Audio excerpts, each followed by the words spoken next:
1985, an incident happened that may well have been Russia's Roswell, and indeed much more significant than Roswell, because while Roswell allegedly involved dead aliens, Roswell did not involve an alien laser fight between humans and aliens. But did this incident really happen?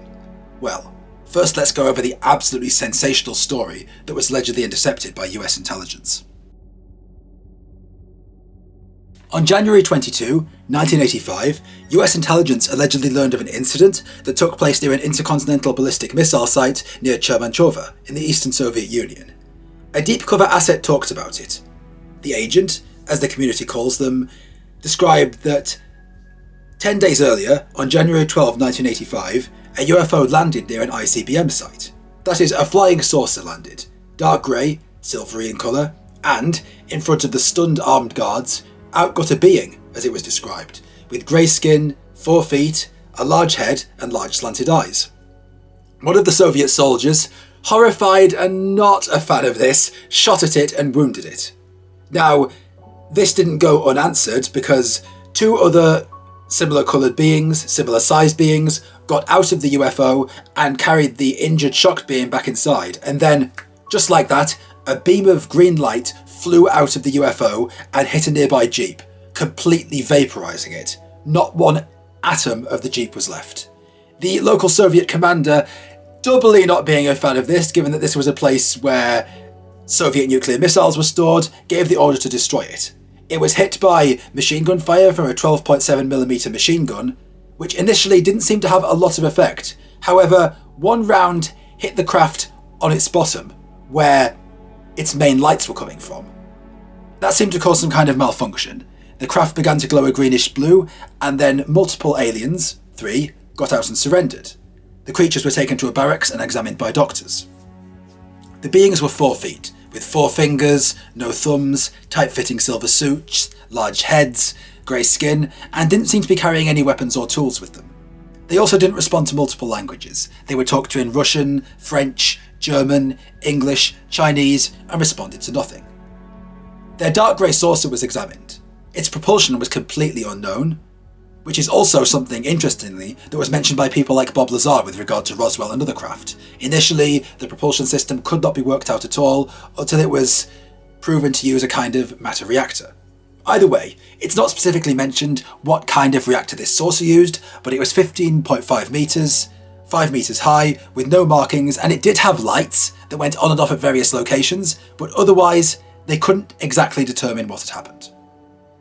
These creatures were kept prisoner. They were kept prisoner by the Soviet border police, the elite KGB border troops, which were the equivalent of Rangers or Delta Force, but then one day they somehow disappeared.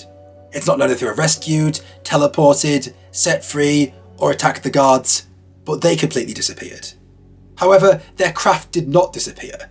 The Soviets, and now the Russians, still have the craft, probably at Zhitkar or Kasputin Yar, which are kind of like the Russian Area 51s. So an elite flying craft is in the hands of Vladimir Putin. Kind of terrifying, but also terrifying to think the American government has these things. Bob Lazar and other insiders have said that they had about 9 flying discs in the 1980s in America, and according to this source, there were 3 in the Soviet Union. This was one of the bigger of the 2. But what is the source of this story? Like I said, this intelligence agent was a double agent within the Soviet system. He was actually infiltrated into that position. He had 22 plus years of reliable service, and he wasn't at the scene. However, he was in a supervisory position, receiving all communication between ground forces and command post at the time, so he was in a position to know. And furthermore, it gets even better. The US intelligence supposedly obtained SIGINT intelligence and other forms of electronic communications that allegedly proved this incident, obtaining 22 of the 100 photos, as well as directing additional assets to infiltrate the operation, who allegedly confirmed it and did some further corroboration. Furthermore, in 2006, a man called Mikhail Mumbrovich came forward. He was a KGB agent. He said he was on scene, he was on duty. However, there were some differences in his story. While it was said to have happened on the 12th, he said it happened in the early morning hours of January the 11th. The UFO landed in a small village, Soviet police went to the scene, the UFO was on the ground for an hour, and it took off after the police arrived. However, then it flew southwest to the missile site. A day in his story before this happened. There were 2 creatures. They were taken to Irkutsk, however, not to the nearby barracks, and there was 1 injured. And the creatures did communicate with one of the soldiers trying to use hand signals. So, an absolutely fascinating story, because like I said, Roswell did not involve a gunfight with the aliens. Roswell did not involve a gunfight, however brief, whereby a bullet is shot and then a laser beam is fired. It's also interesting to me because it seems like the aliens were in a vulnerable position. They landed near a village and were there for an hour. Then they took off and flew a short distance and landed in the missile base. It seems to hint to me that maybe there was a problem with their craft. They didn't try to get out of there quickly and zip off into the atmosphere. They didn't move a very long distance. They were on the ground, vulnerable near humans for up to an hour in the first instance. One of the aliens got out and tried to approach the policeman. It seems as if they were approaching the guard of this facility because they wanted help. Not so much that they wanted to, spy on the intercontinental ballistic missile base, but it seems as if they wanted help. They were seeking something. Maybe their craft was in danger. And they got a little bit of humanity's welcome to Earth hospitality. It doesn't seem like they came off very well from it. However, they did come off well in the sense that they escaped. Now, it's fascinating to think how they escaped. Could they have teleported? Was there some kind of pre-existing device they had concealed that sent out a signal? So they came off well in the sense that they got away, but they had a traumatic experience and they left their craft behind.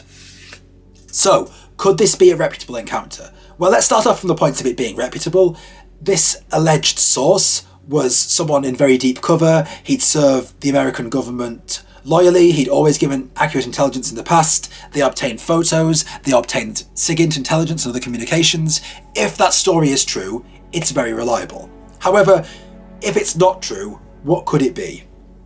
Well, point number 2 is that it could be disinformation of 2 kinds. The first kind of disinformation could be it coming from the American government, because the source of this story, the main initial source, is Rick Doty. If in case you don't know who he is, Rick Doty was a member of the Air Force Office of Special Investigations, which was tasked with protecting American military sites and secrets, and also allowed to run what they call disinformation operations. He was involved in many, dressing disabled people up as aliens to convince people who'd stumbled across secret military programs that they'd actually seen alien craft to keep on hiding the military's involvement, bugging people's houses, and the most infamous operation being conducted against Paul Benowitz. Paul Benowitz was a scientist living outside of the Kirtland Air Force Base in New Mexico. He started photographing strange lights and sounds that were from a covert drone program. Doty and other people convinced him he was seeing aliens. He had a mental breakdown, and now Doty has all kinds of podcasts and is making all kinds of money, whereas Paul is dead in the ground and there's only one photo of him online. The world can be, in many ways, a cruel place. So, the fact that this comes from Doty is inherently problematic. But fair enough, you might say. The other guy is a Soviet who confirmed it, a KGB officer. Well, let's see.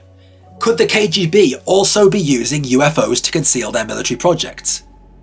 I remember once when a member of the American military said we used to have special programs running around all the time and people would report them as UFOs, and we were happy with that because it concealed our involvement. So, is it not logical that the Soviets, doubly sneaky than the Americans, would absolutely do the same? I think it is. Maybe this was part of some disinformation to hide a project. Maybe this double agent was actually a triple agent. Maybe this was some kind of disinformation project on the part of the Soviets. We don't know.